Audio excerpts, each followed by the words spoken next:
started in vacant structures. And of those 6, 5 of them were in the cold months. So we want to be aware of that. We want to make sure that people are kind of paying attention. We want everybody to consider public safety a job for all of Metro Louisville.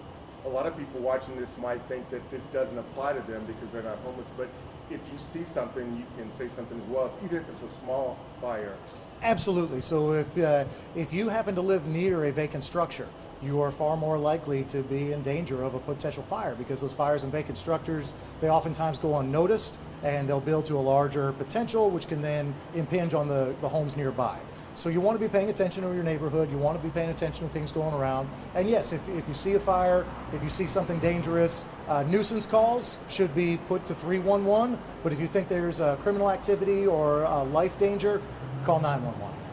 And just last week, there was a tent fire that left one person dead and another one was injured.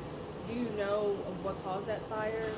Those fires are under investigation. That information needs to come from the coroner's office.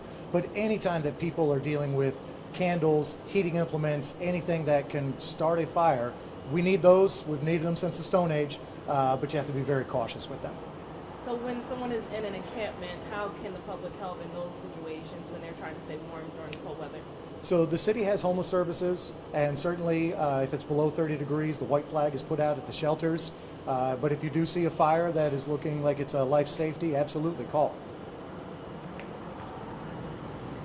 Anything else, Chief? I mentioned the white flag. Did I say 30 degrees on that? Yes. I think, yeah. Homeless Coalition, I'll let them do their own talking. Boss man, did I miss anything?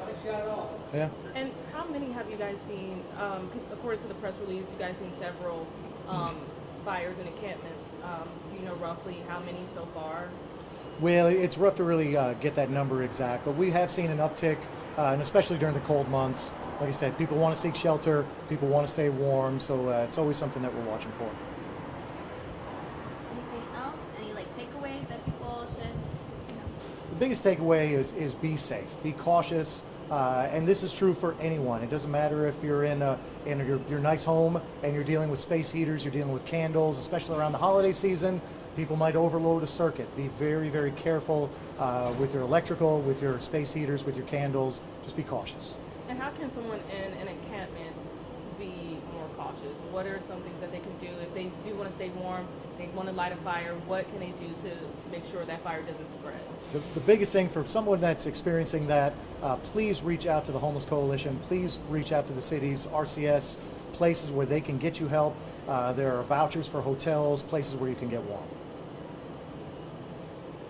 Thank you very much, Chief. All right.